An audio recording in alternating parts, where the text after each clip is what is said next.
Hello, this is the poorly named, unnamed podcast. I am one of your hosts, Fowler. And I'm Ardot, and I'm mad at Fowler because he is essentially like bad at time management. And so I'm hungry. I'm I'm an hangry. amazing at time management. I'm hangry because we're doing this podcast. Maybe this will add some zest to your step then. The only thing that's going to add zest to my step is you fucking off and me eating the pizza that I bought. That I can't eat now because you were like, oh, I gotta do the podcast now. I got people coming over to my house. I can't do the podcast. Fuck you. Yeah, I know. It's difficult being wildly popular, but I try my best. Yeah, you and your 3 YouTube viewers. I'm sure you guys are having a great time. Anywho, what are we talking about today, Fowler? You said it was going to be a variety show, yeah? I did say that. I didn't think it all the way through when I said it, but I did say it was going to be a variety show. So, I don't know what that means, so I'm just rolling with the punches. okay. That's what you always roll with the punches because I'm the one in charge of this podcast. Anyway, what's up, guys? My stomach hurts because I'm hungry. But we're going to be talking about a bunch of different stuff that's going on in the world. Because it's been like a slow news week, but also not a slow news week. What do you mean? The East Coast is on fire or is on smog. Yeah, but It's like that's like oh, this sucks. Like that's what that is. Like that's not a like let's do a deep analysis into like what's happening.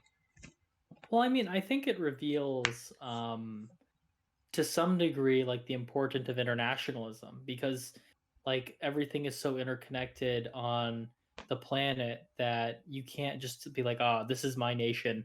I'm in charge of whatever's in the nation and everyone else can do their own shit." Like the poor management of one nation will have a chain effect and screw over everyone else.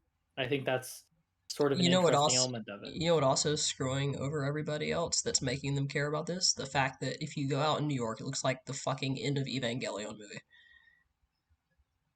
Yeah, I have a couple of people that I know who live up there, and they've said it like the sky is you can't see the sun, and the entire sky is orange and red, like a fucking Fallout game or a Walking Dead game.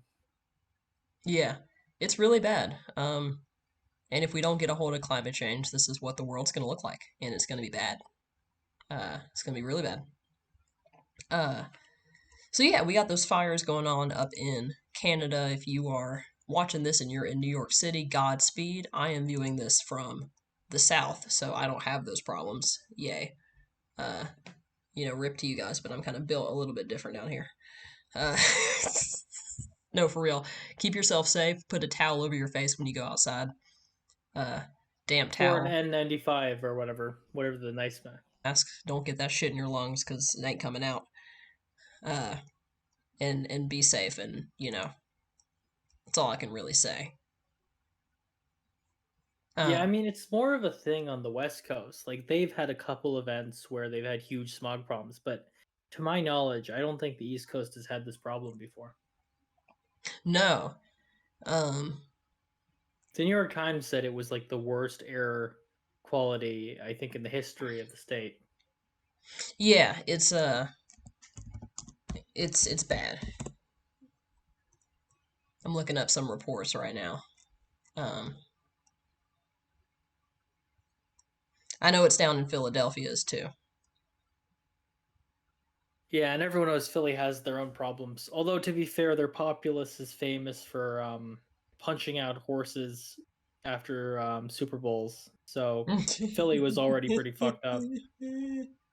They Yeah, were they were already living like it was a post-apocalyptic yeah, world no. before the sky went to shit.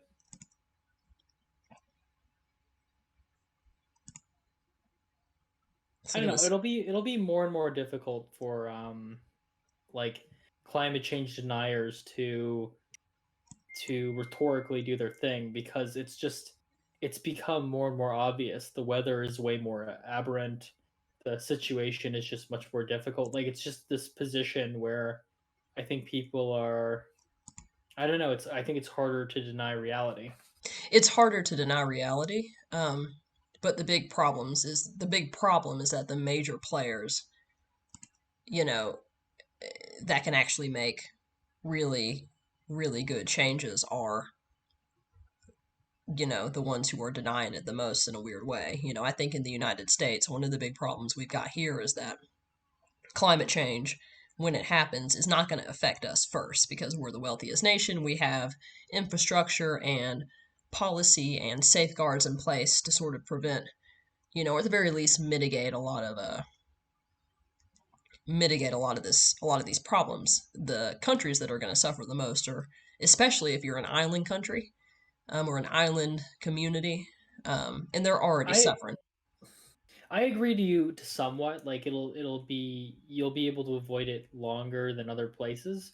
But I do think also um like we are going to be fucked by South America. We're like connected to South America, so when South America really falls apart, like we will not be able to avoid the brunt of that, I think. Yeah, yeah. It's all about connecting the dots, and I think that's you know something that Zizek, the Eastern European kind of like cult philosopher, something that he said a while back when he talked about like immigration in particular is he said, the fundamental problem is like, why is it that we're not addressing what causes these mass migrations to happen in the first place? And it's oftentimes because the cause of these mass migrations is, you know, it is the superpowers of the world that are meddling in other countries' affairs, that are exacerbating a lot of these crises. Not saying that there wouldn't be, refugees without, you know, government meddling, but we definitely play a hand in exacerbating situations in South America, which then leads to mass amounts of immigrants coming from places like South America and Mexico. And then it's just an endless, vicious feedback loop of bullshit, uh, where no one really wants to address the real problem. And I feel like it's going to be the same with climate change, where, you know, you're going to have the fucking conspiracy theorist and the supremacist and the xenophobes and the whatever. Yeah, I mean, I think you're right. Also, I think Say that again, Fowler. oh sorry, I got something caught in my throat. Say that. What was that? No, I didn't hear you. What did you say? I don't remember. I have amnesia. Oh, you might want to get that checked out by a doctor. I will once the sky stops falling apart. You'll be fine. Just embrace it. But anyway, what were you saying? I'm sorry. I don't remember. You were saying you said I think you're right, and then you started to say something else about That can't be right. I would never admit you're Oh, shut correct. the fuck up. Get the fuck out of here. You know what you were saying, you lying bastard. What were you talking about? I think one of the things that makes the isolationism that a lot of countries are facing, like 15 years ago, like war hawking was the go-to position of the Republican Party, and before that, like the New Democrats, like with Clinton, and like were constantly working with the UK and the EU, and I think one of the really scary things about like the turn of people being increasingly isolationist, one of the things that makes that really scary is we're more and more facing problems like climate change that cannot be resolved, um, like independently. And I think Yeah. that's one of the things that's really scary about this time period is like even leftists in America right now, like they're not saying kumbaya and saying we should all get together. They're also saying like with the Tulsi Gabbard types and all that, they're all saying like, well, fuck the rest. We need to deal with America's problems. And I think that's really scary given like we're now facing all these problems that for the first time in American history can't be wrapped up neatly in national borders. Yeah. No, you're exactly right about that. And it's and I think the situation in Ukraine and the ecological disaster that that's been, not just talking about the humanitarian disaster that that's been, I think is a prime example of that. I've read a lot of reports about the ecological damage of warfare, right? Just not just of like what Russia's doing, but also just the ecological damage that warfare causes to soil, to land, to infrastructure, to plants, to animals. Um, And then it'll get worse. I mean, how many animals died when the pipeline or the dam got blown up? Like that's yeah, catastrophic environmental damage. yeah, no, it's like horrible, and so um, like war itself is also a huge part of climate change and ecological disasters. So, and that's something we have to wrestle with. I mean, the U.S. military is one of the largest polluters in the world. Um, a huge part of addressing climate change in the United States is going to have to be addressing the military and how they interact with the environment, and that's a very tough position to be in if you're like a politician. You know what I mean? Because your opponents are not going to let up on their military. Yeah, I agree. Like it's so hard to address that issue when it's like you said, it's a international effort, but how are you going to convince your enemies to also let up on their military? Um, Yeah, the other problem I think is that a lot of the southern hemisphere, which is the ones that are having the more immediate problems, they're the poor third world countries. So yeah, they're going to have a problem when it gets really bad for them. There's going to be a lot of Americans and Europeans who are going to be like, well, it's not a problem for us right now, so fuck it. yeah. And Well, not that just will be that, disastrous. they're going to say like, oh, this is an example of why this nation can't, these brown people can't fix their country. When in reality, it's like, well, they're facing ecological crisis. That Yeah. you're not facing it. But we will face it. Yeah, Like yeah, yeah. us in particular, if South America really goes badly and all of their governments collapse because of the ecological problems, we will have like a migration crisis that makes the Syrian refugee crisis in Europe look like child's play. We'll have millions of people crossing the border, and I think in some ways we'll be in a worse position than the Europeans will be. Yeah. It's kind of a doomer podcast. It's supposed to be a variety show. Okay, so let's do another topic. Let's A do a lighter happy one talk. now. Let's talk about The Little Mermaid. Have you seen the film yet? I'm kidding. I I've I have heard, so I'm a little biased Oh, because Lord, have the mercy. the Little Mermaid, um I know for a fact that they took out my favorite part of the original Little Mermaid. My Just a favorite part of reference, that. by the way. Neither of us have seen the film. I have not seen the Yeah, movie. but I We know are for a grown fact adults. Okay, we are grown ass adults. We don't watch I kids movies. speak for yourself. But I Boy, I fuck have you. I have heard I have heard from the grapevine that they have removed my favorite part of the original Little Mermaid, which is the insane chef who kills all of the fish and chases Sebastian around the kitchen trying to murder him with various sharp implements. They took that out. They took Lord, that out. Yeah, I wonder why. God, wokeness has really gone out of control. true. True. Anyway, we are both grown adults. We watch adult films like Transformers. Uh, And Fast and Furious. Fast and Furious. That's the films we watch because we are mature, serious adults. Little Mermaid's for kids. So, uh, everybody I've talked to, all the kids, they love it. They don't care if Ariel has locks and is black. They're like, I like Little Mermaid because I like mermaids in water because they're fucking children. Uh, yeah, the Little Mermaid Honestly, shit. James Cameron should have just made like a $500 million Little Mermaid project. It would be better than the Avatar movie we got. No, it would. You apps. You were just Fowler has really bad film opinions.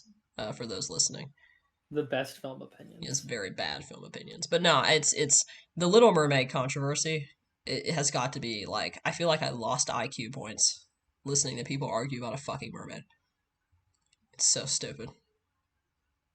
I It's a think one of the interesting things about the culture war and something that I'm really conflicted about is um, the culture war is stupid, but also it's kind of important, unfortunately, to somewhat know what's happening in the culture war. So yeah, it puts you in the unenviable position of having to like, have opinions about shit you don't want to have opinions about. yeah, exactly. Yeah, it's definitely like a double-edged sword because there are very real consequences, in a weird way to a lot of the culture war bullshit. Um, like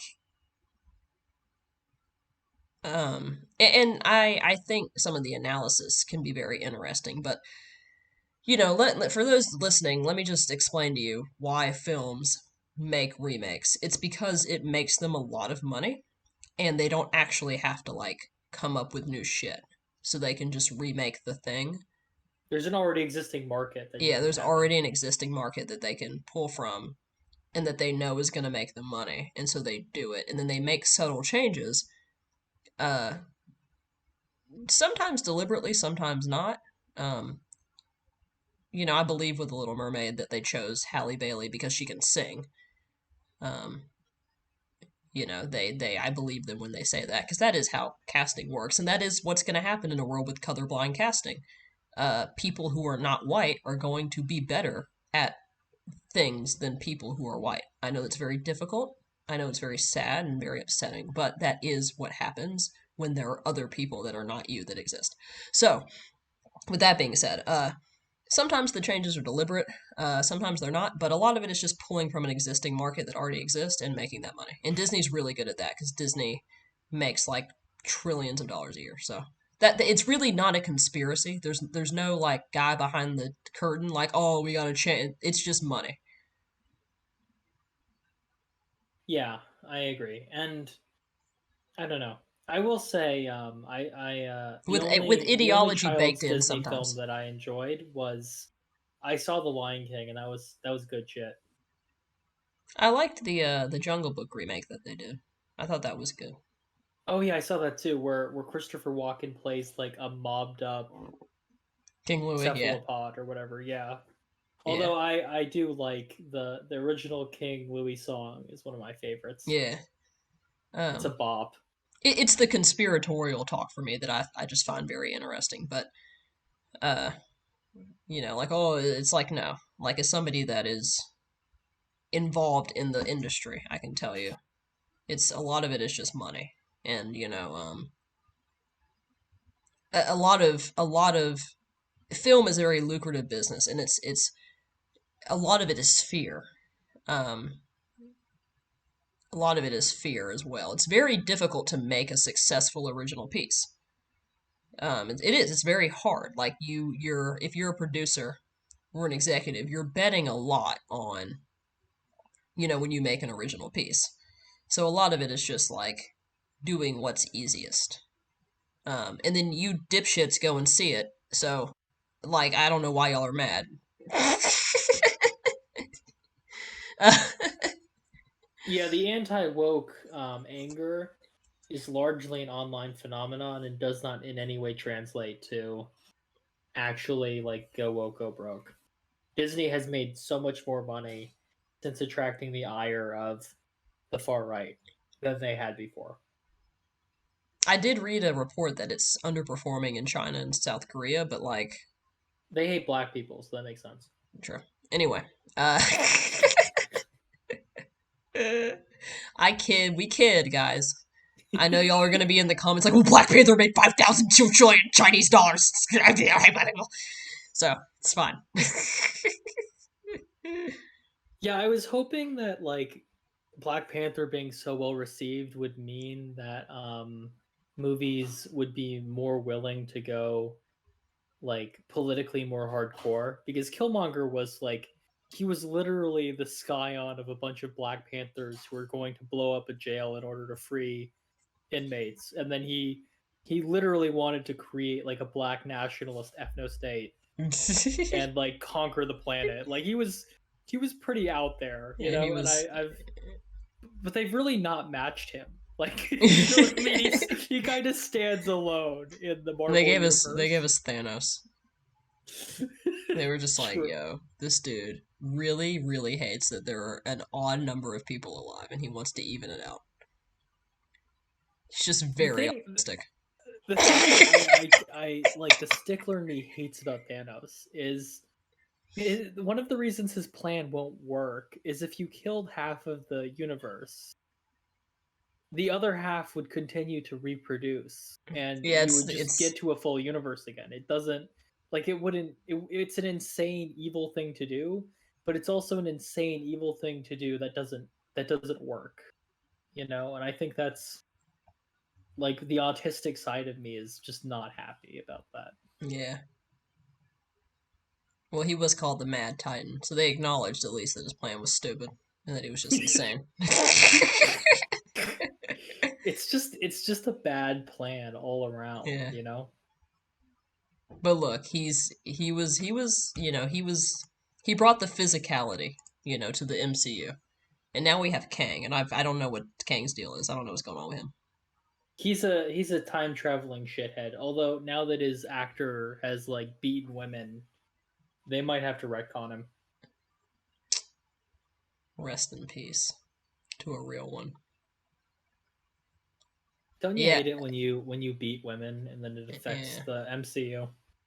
sucks, bro. Oh Lord have mercy. Okay.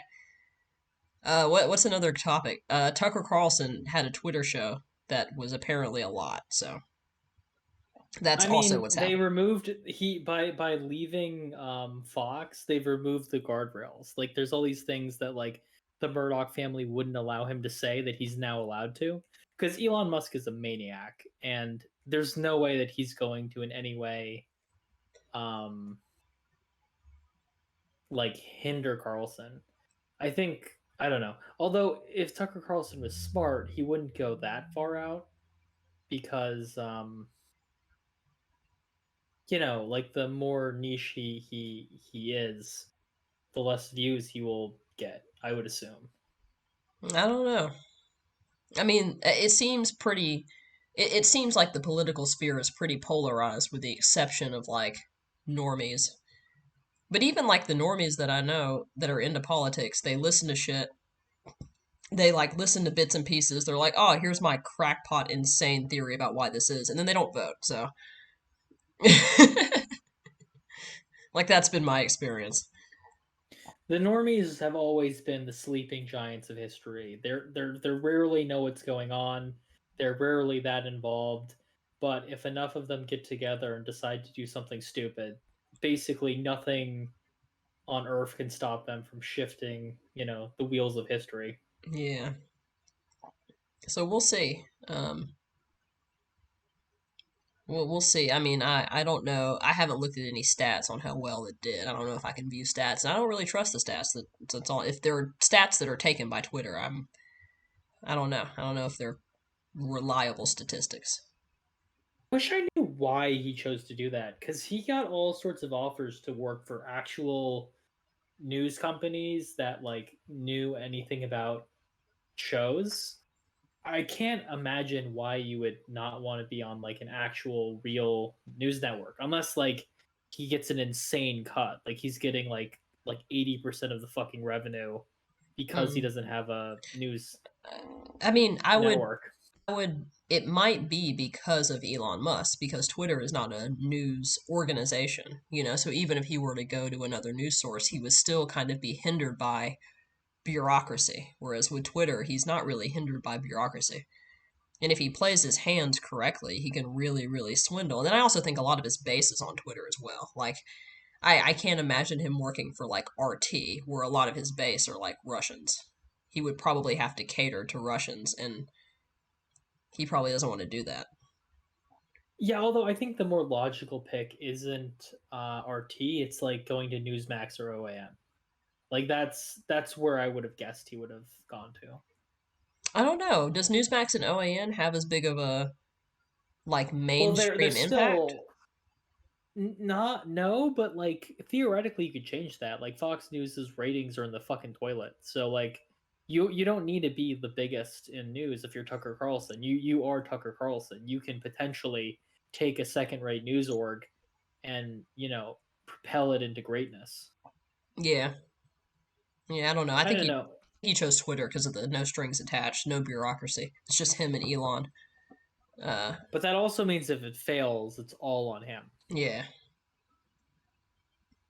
I don't know. He seems like he's got, the balls. He's got a healthy sense of confidence, it seems.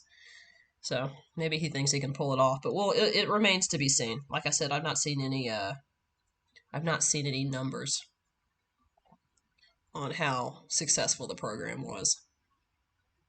Yeah, I mean he had bad luck in that um like he did launch it right around the time that like the entirety of Canada caught on fire. So, bad luck there.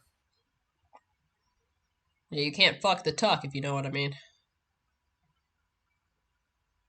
You stole that from a good friend of ours, and I Yes. hated it when he said it, and I hate it even more coming out of your mouth. Uh, yes, I did steal that from a good friend of ours. Um, I sound better saying it than him, Well, which is not saying much considering the yeah, I was. the actual statement itself. Like Listen, that's we both know he doesn't listen to the podcast, so we can shit talk him as much as he like saying wants. like, The oh, illiterate fuck. that's like saying like, oh, I took a shit and I wiped half the tard. It's like better than the whole thing, but preferably you should have gotten the whole tard. It was funny, and then you went too far. You never wiped a tard before, Fowler? Like halfway and been like, oh, it's in my asshole. I'm like Kim Jong Un. I don't shit. I keep seeing memes of that chick. What's her name? You know me Park.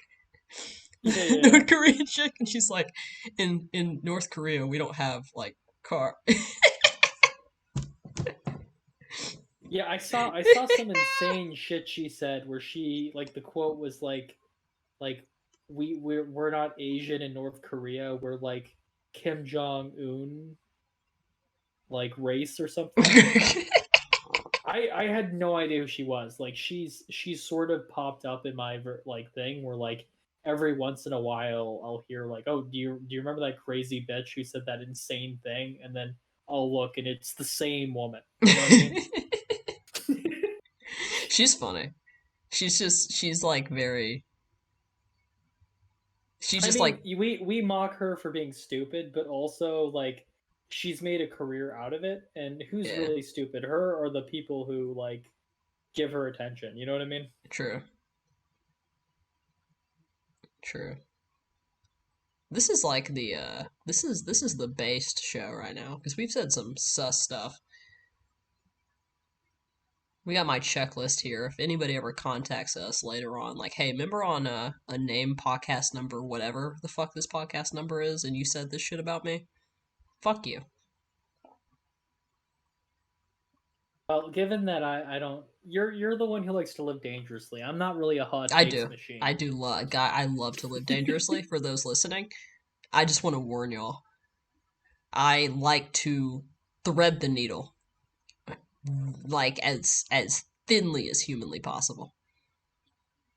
It's just a very fun game that I like to play. You know, I like to live dangerously, live on the wild side, be free. I Fowler's kind mean, of a pussy. He doesn't like to do that. He just likes to be like vanilla. well, as it turns out, being reasoned and intelligent often means that your take is somewhat nuanced. You lose a lot with your hot Or takes. you can embrace chaos like I do and have a better time. I sleep fine at night. My sleep is filled with dreams and wants and wishes from a time long past. That's what my dreams are filled with. What time would you like the recession, 9/11? What time in our lifespan have Some Tolkien shit, things that were and things that were, things that happened, and things that shall come to pass. I think that's I the didn't quote. know you were a Tolkien head. I watched Lord of the Rings on the plane like 3 times. So you're a movie gal, Well, I've read the not books. a. I've read The I Hobbit. love I've read the books. I've read like I really like Lord of the Rings. I so I've read the books and the things. I haven't seen the movies, but Huh? one of the things that I really didn't realize the first time I watched The Hobbit or read The Hobbit is there's this character Bomber, and he's this fat hobbit, and I'm not being ableist. Like that's how they describe him. He's just All the described as the hobbits are fat fat. one, That's all the or not fat. fat Sorry, dwarf. dwarf. He's the fat dwarf, and and Bomber's entire thing is he's just useless. Like he he literally is carried through most of the adventure. Like he drinks poisoned water, and then he's just like, he's just like he's MIA. You know what I mean? Yeah, And for most of the story, he's just like being carried by the other dwarves as he like sinks into a diabetic coma. yeah. And We all. I have no idea why Tolkien wrote him like that. Like, why I would you have a character in a story where he serves no useful purpose and he's just, you know, yeah. I think being it's carried by the others? I think it's because Tolkien wanted you to have representation down the line. I think that's I why mean, he wrote it. Tolkien was pretty based, so maybe. Yeah, I think he wrote that for you because he was like, Fowler needs somebody that he can look at and say, yeah, that's definitely me. I mean, Bomber, if I recall correctly, in Lord of the Rings, they say that like he's so morbidly obese that like he requires four sturdy dwarves to pick him up and move him between his bed and his banquet table. And that's a pretty happy ending. Average American in 50 years.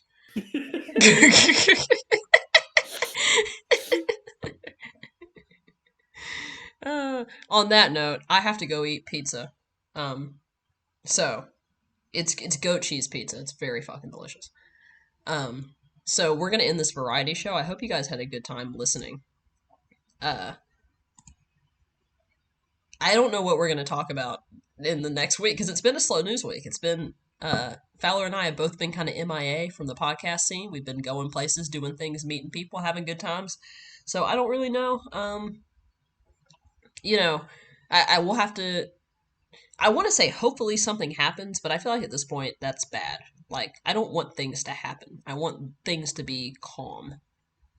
You know? Yeah, I don't know. I enjoy a festive news week. I don't. Anyway, you want to sign us out, Fowler? You can do it since I introed. Okay. Oh, I like that you're so chivalrous. Very polite of you. Anyway, thank you guys so much for listening to the Unnamed Podcast. I hope you enjoyed this little variety slash banter show, and we're gonna be coming back to you soon with some news and other fun stuff. Thank you guys so much for watching, and we will see you in the next podcast.